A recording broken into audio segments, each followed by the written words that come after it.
საქართველო გაფიცულია. გაფიცულია რეჟიმის ტყვეების მხარდასაჭერად, ძალადობის მსხვერპლი მოქალაქეების მხარდასაჭერად და ახალი არჩევნების დანიშვნის უცვლელი მოთხოვნით. ჩვენ ვიწყებთ საუბარს ჩვენს ჟურნალისტთან ნინო გაზდელიანთან, რომელიც იმყოფება თბილისის ცენტრში, სადაც შეიკრიბნენ გაფიცული მოქალაქეების ერთი ნაწილი. შემოგვერთდება ახლა პირდაპირ ეთერში ნინო გაზდელიანი და უფრო დეტალურად გვეტყვის, სად იმყოფება და რა არის იმ ადამიანების სათქმელი, ვისთან ერთადაც არის ახლა ის. ნინო, პირდაპირ ეთერში ხარ? ნინოც მართლაც წარმოუდგენელი რამ ხდება, ვინაიდან არც ერთი ხელისუფლების პირობებში არავის არ ახსოვს, რომ კერძო სექტორს ასეთი მასშტაბური გაფიცვა გამოეცხადებინოს და ასე გამიჯნოდეს ხელისუფლების პოზიციას და მის გადაწყვეტილებებს.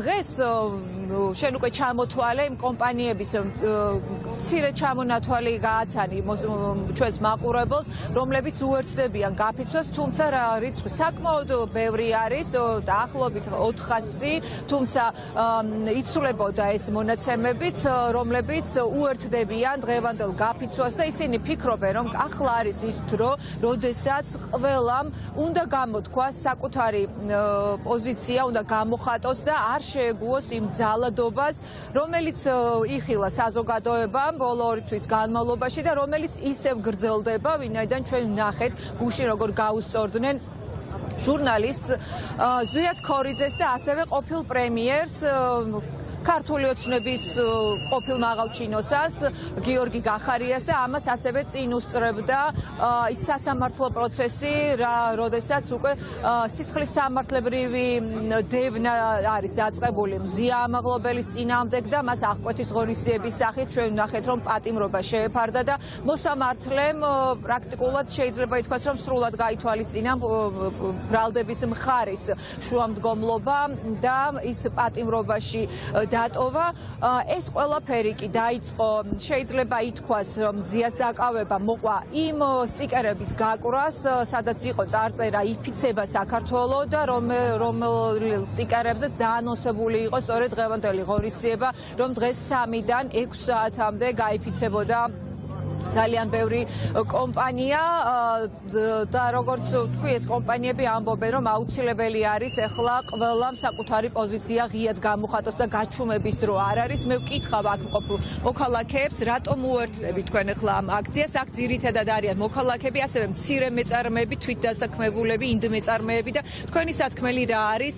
უნდა იყოს თუ არა რაღაც კონკრეტული პასუხი საზოგადოების მხრიდან იმ ქმედებებზე, რომელსაც ყოველდღიურად ხედავთ, მაგალითად ჩვენ ვნახეთ გაზაფხულზე იყო პროტესტი საზოგადოების იმ რუსული კანონის დაინიცირების გამო, მერე უკვე 28 ნოემბრის გადაწყვეტილება მოვისმინეთ, რასაც ძალადობრივი ქმედებები მოყვა, თუმცა ეს არ წყდება. გუშინაც ასევე ვიხილეთ, როგორ გაუსწორდნენ ფიზიკურად ჟურნალისტსაც და ყოფილ ქართული ოცნების ყოფილ მაღალჩინოსას, ყოფილ პრემიერს გიორგი გახარიას პოლიტიკოსს. პირველ რიგში რა თქმა უნდა სოლიდარობა ქალბატონ მზია ამაღლობელს, ის რეპრესიები, რომელიც დაიწყეს ჟურნალისტების მიმართ, ეს მიუღებელი არის და რა თქმა უნდა ჩვენ ამას ვაპროტესტებთ. რა თქმა უნდა ისიც მიუღებელი არის, რომ უკვე ყოფილ პრემიერ-მინისტრს ძალადობენ და ფიზიკურად უსწორდებიან, ეს ყველაფერი მიუღებელი არის. რა თქმა უნდა დღევანდელი გაფიცვის დღე, კერძო სექტორი რო გაიფიცა, ასეთი მასშტაბიანი გაფიცვა ჩვენ სახელმწიფოს ნამდვილად არ ახსოვს და ჩვენ ამას მივესალმები და მადლობა ყველა იმ ბიზნესმენს, ვინც სწორ მხარეს დგას და აფიქსირებს თავის პოზიციას ღიად და რა თქმა უნდა ჩვენ აქ ვდგავართ იმისთვის, რომ ვითხოვთ ახალ არჩევნებს და ვითხოვთ ყველა იმ პოლიტპატიმრების, ამ რეჟიმის პატიმრების განთავისუფლებას. რა თქმა უნდა საზოგადოება მოელოდის იმას, რომ ძალიან მალე ეს რეჟიმი დაასრულებს, ეს რაც ხდება მათი მხრიდან, ეს უტიფრობები უკვე მიანიშნებს იმას, რომ ეს არის უკვე ბოლო ფაზა და ძალიან მალე საქართველოს საზოგადოება გაიმარჯვებს და ერთიან ძლიერ იმ ოკუპირებულ ტერიტორიებს კიდევ რა თქმა უნდა ძალიან მალე განთავისუფლდება და ერთიან ძლიერ საზოგადოებას და ერთიან ძლიერ მომავალ სახელმწიფოს ავაშენებთ ჩვენ ძლიერი საზოგადოება. მადლობა ყველას იმ ადამიანებს, ვინც დგას სწორ მხარეს და იბრძვის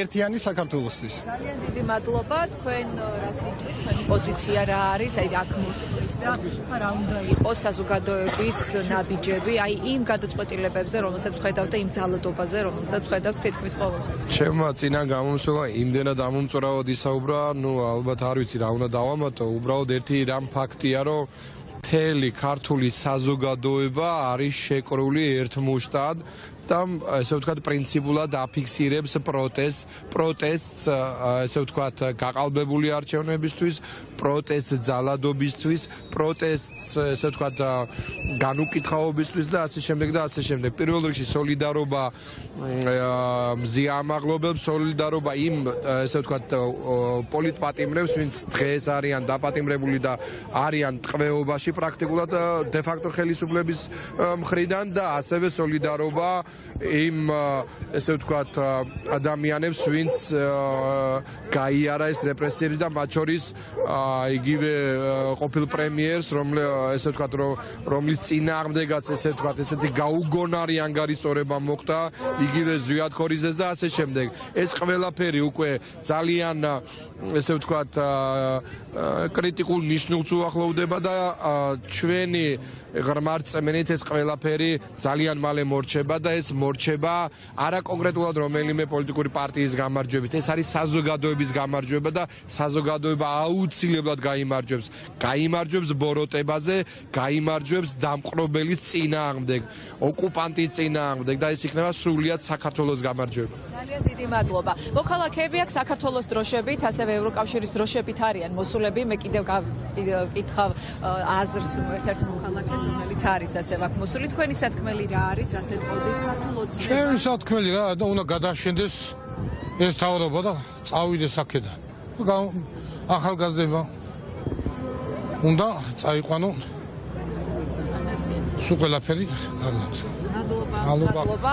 მოდით ეხლა კითხავთ თქვენც უერთდებით ამ აქციას. რამდენად მნიშვნელოვანი არის თუნდაც ის რაც ეხლა ბიზნესმა დაგეგმა დღეს კერძო სექტორმა და ძალიან არ ყოფილა მსგავსი შემთხვევა, რომ ამდენი კომპანია გაფიცულიყო. ჩვენ გვესმოდა 28 ნოემბრის შემდეგ მათ რიად დაიწყეს საუბარი პრობლემებზე, მე ასევე პლატფორმას მიუერთდნენ, სადაც დაგმეს ეს ქმედებები და იმ ორი ძირითადი მოთხოვნის შესრულებას ითხოვენ, თუმცა დღეს უკვე ჩვენ ნახეთ ისინი პრაქტიკულად გაიფიცნენ და ამ ფორმით გამოხატეს თავიანთი სოლიდარობაც როგორც დაკავებულების მიმართ, ასევე იმ ახალი არჩევნების მოთხოვნის.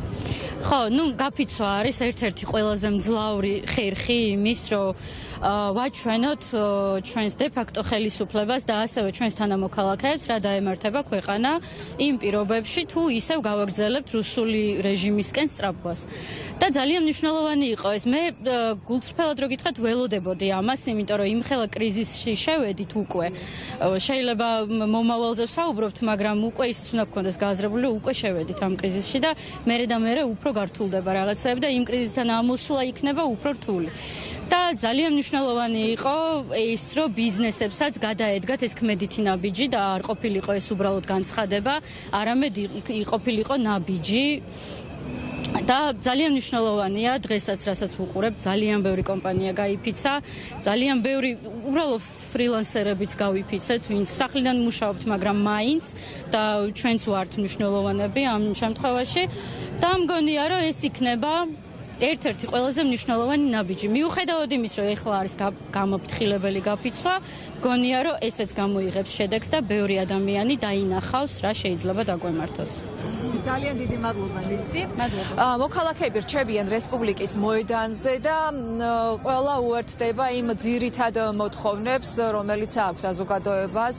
ეს არის 28 ნოემბრიდან მოყოლებული დაკავებული მოქალაქეების გათავისუფლება, რეჟიმის ტყვეების გათავისუფლება და ახალი არჩევნები, ვინაიდან ამ დღეების განმავლობაში ჩვენ აქტიურად გვესმის ასევე ბიზნესის წარმომადგენლების, სპეციალისტების შეფასება, რომ სახეზე არის ეკონომიკური კრიზისი, განსაკუთრებით ეს პირველ რიგში უკვე დაეტყო ტურიზმის სფეროს და მასთან დაკავშირებულ ბიზნესებს, იქნება ეს ტუვარმასპინძელი თუ სასტუმროები, ტურისტული სეზონით, როგორც სპეციალისტები ამბობენ, პრაქტიკულად არის ჩავარდნილი, ვინაიდან ის ჯავშნები, რომელიც ჰქონდათ მათ უკვე გაუქმებული არის და ყველაზე ცუდი რაც არის, ამსევე ამბობენ, რომ ამ შექმნილი ვითარებიდან გამომდინარე ისინი საერთოდ მომავალს ვერ გეგმავენ და ასევე მათი შეფასებით თუ ეს კონკრეტულად შეინიშნება ახლა ტურიზმის სექტორზე ეს კრიზისი და დეკემბრის პირველი 2 კვირის მონაცემებით, რომელიც ჯერ საბოლოოდ არ არის დათვლილი, თუმცა დაახლოებით ამბობენ, რომ 5 მილიონით უკვე იზარალა